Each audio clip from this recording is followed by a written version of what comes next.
Bonjour à tous. Une autre fois, on va commencer maintenant notre cours de la reproduction sexuelle chez les animaux. Activité 4, conclusion. Donc la fécondation, c'est une petite définition de la fécondation. Et la rencontre des gamètes mâles et les gamètes femelles et l'union de ces noyaux pour obtenir une cellule œuf. Donc, on peut distinguer deux types de la fécondation. Très bien. Le premier type, c'est la fécondation interne qui se fait dans l'intérieur ou bien dans l'intérieur, oui, dans l'intérieur de l'organisme ou bien des voies génitales de la femme. Et la fécondation externe qui se fait dans l'extérieur. Très bien. Ou bien hors des voies génitales de la femme. Maintenant, on va passer l'oviparité et la viviparité. Très bien. Quelle est la différence entre les deux? الحيوانات الولودة والحيوانات البيضة. Donc, après la fécondation, la cellule œuf donne un embryon. Celui-ci peut se développer dans l'organisme maternel, alors que dans l'autre cas, elle se développe dans une coque entoure l'œuf riche en nutriments. Très bien. Est-ce que c'est clair? Je pense que cet paragraphe est clair. Donc, la cellule œuf, ou bien donne un embryon, et cet embryon soit développe dans une coque, ou bien il se développe dans l'organisme maternel, ou bien à l'extérieur, bien sûr. Donc, activité 1, exercice, activité 1 et 2, pages 100 et 101 du manuel. Donc, d'après ces activités, où se passe, ou bien où se développe l'embryon chez la poule et la truite. Et la deuxième, où se passe, ou bien où se développe l'embryon chez la vache et le dauphin. Donc, vous avez 5 minutes pour répondre et après, on va recommencer.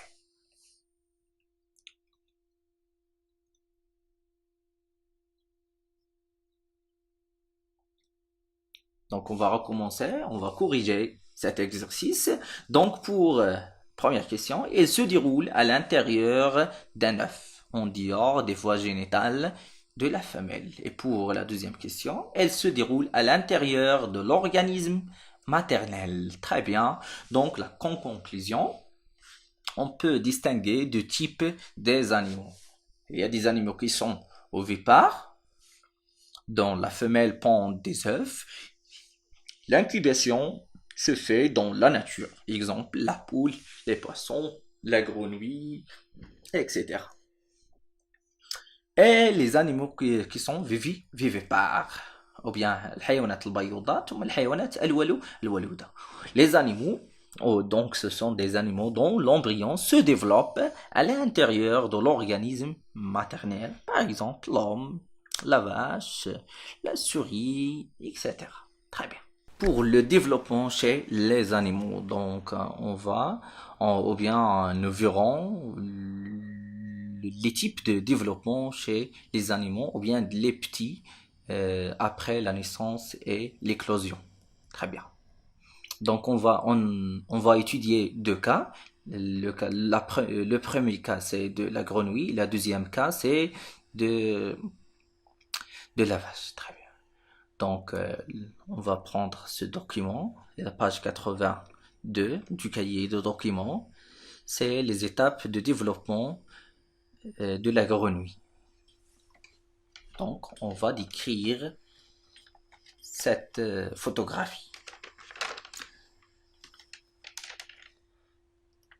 Donc, quand vous observez que voilà, après l'éclosion, chaque œuf libère des larves qui s'appellent les têtards, qui sont dépourvues de pattes. Il n'a pas de pattes. Voilà, il n'a pas de pattes. Elle respire par des bronchies. Donc, le mode de respiration est bronchial. Et elle a une longue queue et se nourrit des plantes aquatiques, donc leur régime alimentaire est herbivore. Très bien. Mais au fil du temps, on observe qu'il y a des transformations. Il y a des transformations, voilà. Voilà, les transformations. Par exemple, on observe qu'il y a l'apparition des pattes, voilà, les deux pattes antérieures et après les pattes postérieures. Le régime alimentaire aussi change d'un animal qui est herbivore à l'autre qui est carnivore. Aussi, on observe que le mode de respiration, il devient pulmonaire, donc il est capable de vivre dans les milieux aériens. Et aussi, il y a d'autres changements et d'autres transformations. Donc, on peut dire que le tétard se transforme. Donc, le tétard ne ressemble pas après l'éclosion, ne ressemble pas aux adultes. Donc, elle se transforme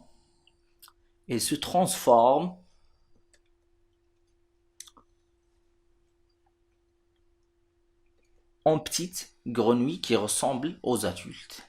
Très bien. Donc, lorsque le petit doit subir des transformations, parce que ce petit, il doit subir des transformations pour acquérir sa forme définitive qui ressemble aux adultes. Donc, on parle ici de développement indirect. Le développement indirect. Maintenant, on va passer au deuxième cas. C'est l'exercice. On va décrire les étapes de développement du petit chez la vache après la parturition ou bien après la naissance. Donc, par contre, chez la vache, après la naissance, le petit ressemble, vous observez, c'est le petit, il ressemble aux adultes, n'est-ce pas? C'est une question de développement, c'est une question de l'augmentation de la taille et de la masse. Très bien.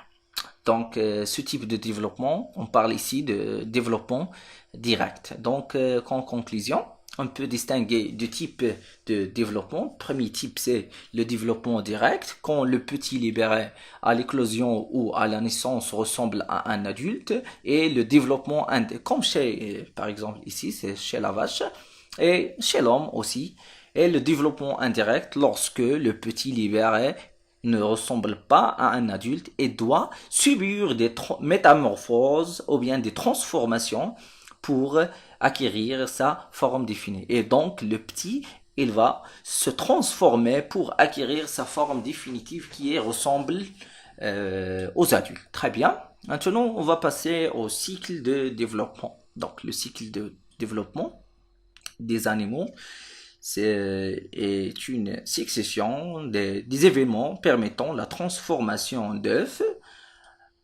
aux adultes qui sont matures, capables de reproduire et de donner des générations qui est fertile. Donc, on va commencer par l'oursin. Voilà, un oursin mâle.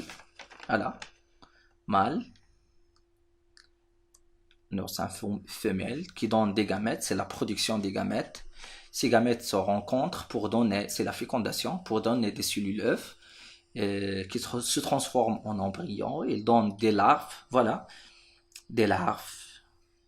Vous observez, on observe que cette larve, elle ne ressemble pas aux adultes. Donc, normalement, c'est automatiquement le développement est indirect. Donc, on parle de métamorphose ici pour donner des jeunes oursins qui ressemblent aux adultes. Très bien.